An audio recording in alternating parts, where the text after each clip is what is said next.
Tahun 1939, Eropa gemetar di ambang kehancuran. Perjanjian Versailles menyulut kebencian. Jerman mencari jalan keluar. Hitler naik ke tampuk kekuasaan. Ambisi Hitler meluas. Dia membayangkan kerajaan Jerman yang luas. Ideologinya mengancam perdamaian. Jepang menatap wilayah kaya sumber daya. Dunia menyaksikan dengan kekhawatiran. Mungkinkah perang dahsyat lainnya terjadi? Upaya diplomatik gagal. Panggung disiapkan untuk konfrontasi global. Pada saat September 1939, Jerman menyerbu Polandia. Prancis dan Inggris simanan perang. Perang dan kedua dimulai. Blitzkrieg Nazi, sebuah bentuk peperangan secepat kilat, menyapu Polandia, meluluh lantakan pertahanannya. Prancis, meskipun memiliki benteng, jatuh dengan cepat akibat serangan Jerman. Inggris Raya, berdiri sendiri, bersiap menghadapi kemungkinan invasi. Di hamparan luas Pasifik, Jepang membuat langkah berani. Pada tanggal 7 Desember 1941, pesawat Jepang menyerang pangkalan Angkatan Laut AS di Pearl Harbor, Hawaii. Serangan mendadak itu mengejutkan rakyat Amerika, dan mendorong Amerika Serikat ke dalam konflik global. Dengan masuknya Amerika Serikat, perang meluas secara dramatis. Kekuatan poros, Jerman, Jepang, dan Italia, menghadapi aliansi yang tangguh. Amerika Serikat, Inggris Raya, Uni Soviet, dan sekutu-sekutunya. Apa yang dimulai sebagai konflik Eropa berubah menjadi perang global yang sesungguhnya. Dari medan perang yang beku di front timur hingga pasir panas Afrika Utara, konflik berkecamuk. Jutaan tentara dan warga sipil terjebak dalam baku tembak. Hidup mereka selamanya diubah oleh dampak perang yang menghancurkan. Pertempuran Midway, pertempuran kapal induk di Pasifik, menandai titik balik di teater Pasifik. Angkatan Laut Jepang menderita kekalahan telak, melumpuhkan kemampuan ofensifnya. Arus mulai berbalik menguntungkan sekutu. Di gurun Afrika Utara, pasukan sekutu yang dipimpin oleh Jenderal Bernard Montgomery, bentrok dengan Korps Afrika Jerman yang dikomandoi oleh Erwin Rommel yang legendaris, si rubah gurun. Pertempuran bolak-balik memamerkan kecemerlangan militer di kedua sisi. Pada akhirnya, sekutu menang, mendorong Jerman keluar dari Afrika Utara. Pada tanggal 6 Juni 1944, pasukan sekutu menyerbu pantai Normandia, Prancis, dalam serangan amfibi yang berani yang dikenal sebagai D-Day. Operasi besar-besaran ini, invasi laut terbesar dalam sejarah, menandai awal pembebasan Eropa Barat dari kendali Nazi. Pertempuran Stalingrad, pengepungan brutal selama berbulan-bulan di Uni Soviet, menjadi simbol perlawanan Soviet dan titik balik di front timur. Kekalahan Jerman di Stalingrad menandai awal dari akhir bagi pasukan Hitler di timur. Winston Churchill, Perdana Menteri Inggris Raya yang teguh, menggalang bangsanya dengan pidato-pidatonya yang menginspirasi dan tekad yang tak tergoyahkan. Kepemimpinannya selama masa-masa tergelap Inggris terbukti berperan penting dalam menjaga nyala api perlawanan tetap hidup. Franklin D. Roosevelt, Presiden Amerika Serikat, membimbing bangsanya melalui depresi hebat dan memasuki perang. Kepemimpinan dan visinya untuk dunia pasca perang, membantu membentuk aliansi sekutu, dan membentuk tatanan pasca perang. Joseph Stalin, pemimpin Uni Soviet yang penuh teka-teki, memimpin rakyatnya melalui kesulitan dan pengorbanan yang tak terbayangkan. Ketahanan tentara merah dan akhirnya kemenangan atas Jerman di front timur, datang dengan biaya yang sangat besar. Di tengah kekacauan perang, tindakan kepahlawanan yang tak terhitung jumlahnya terjadi di medan perang, dan di belakang garis musuh. Orang-orang biasa menunjukkan keberanian, kasih sayang dan ketahanan yang luar biasa, dalam menghadapi kesulitan yang tak terbayangkan. Bagian 5, Bisikan Sejarah, Kisah Perang Dunia II yang tak terungkap. Di balik narasi yang terkenal, kisah-kisah Perang Dunia II yang tak terungkap, menawarkan gambaran sekilas tentang pengalaman manusia dari konflik global. Keberanian para pejuang perlawanan, yang beroperasi secara rahasia dan berbahaya menentang pendudukan Nazi. Para pembicara kode Navajo menggunakan bahasa mereka yang kompleks untuk mengirimkan pesan-pesan penting, memainkan peran penting di teater Pasifik.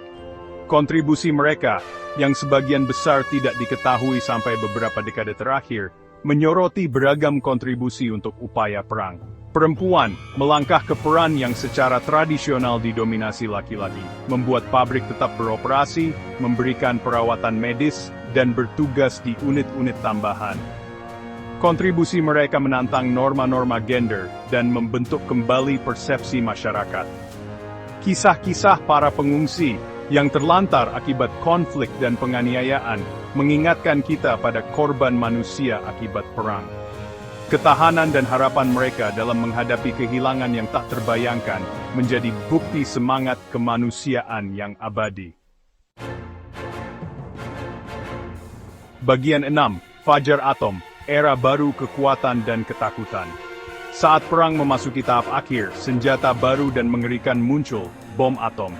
Dikembangkan oleh Amerika Serikat di bawah proyek Manhattan yang sangat rahasia, bom atom memiliki kekuatan penghancur yang tak terbayangkan. Pada tanggal 6 Agustus 1945, sebuah pesawat pengebom B-29 Amerika menjatuhkan bom atom di Hiroshima, Jepang, langsung menewaskan puluhan ribu orang. 3 hari kemudian, bom atom kedua menghancurkan Nagasaki. Dunia menyaksikan dengan ngeri saat kekuatan dahsyat bom atom menjadi terlalu nyata.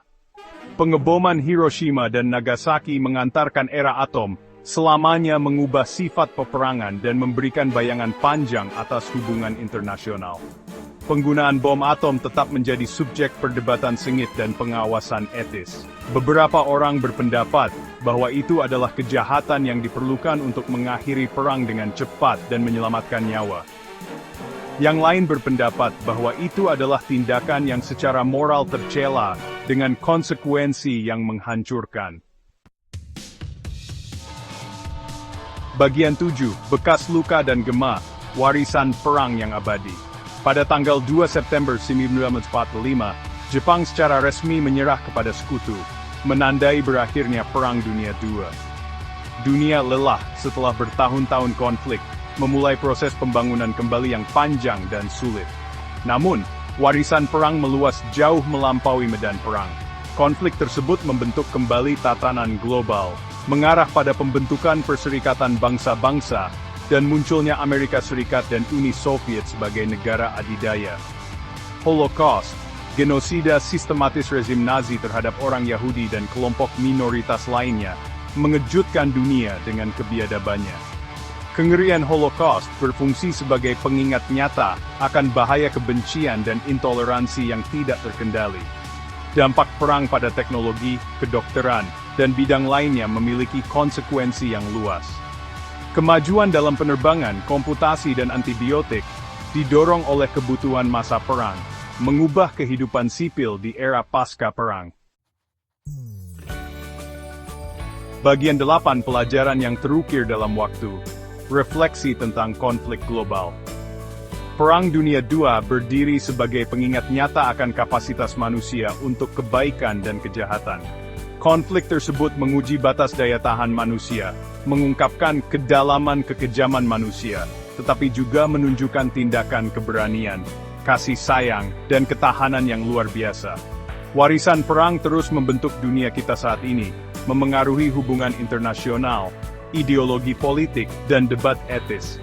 Mengingat pelajaran Perang Dunia II, memahami penyebab dan konsekuensinya, sangat penting untuk mencegah kekejaman di masa depan, dan membangun dunia yang lebih adil dan damai. Kisah-kisah mereka yang hidup melalui perang, tentara dan warga sipil, korban dan penyintas, menawarkan wawasan berharga tentang kondisi manusia. Pengalaman mereka berfungsi sebagai bukti semangat kemanusiaan yang tak tergoyahkan, dan pentingnya harapan, bahkan di masa-masa tergelap. Saat kita merenungkan bab penting dalam sejarah manusia ini, mari kita hormati pengorbanan mereka yang berjuang untuk kebebasan, dan berusaha untuk menciptakan dunia di mana konflik semacam itu diserahkan ke buku-buku sejarah. Bagian 9. Harapan dari abu, membangun kembali dan mengingat. Dari abu perang, muncul semangat ketahanan dan tekad. Bangsa-bangsa yang hancur memulai upaya pembangunan kembali yang ambisius. Era pasca perang menyaksikan munculnya organisasi internasional seperti Perserikatan Bangsa-Bangsa. Pelajaran dari kehancuran perang memicu keinginan untuk mencegah kekejaman di masa depan. Marshall Plan mendorong pemulihan ekonomi dan perdamaian. Dunia mulai pulih. Semakin jauh dari Perang Dunia II, semakin penting melestarikan kenangan. Kisah mereka mengingatkan kita akan biaya manusia dari konflik. Dengan mengingat masa lalu, kita dapat bekerja menuju masa depan yang damai.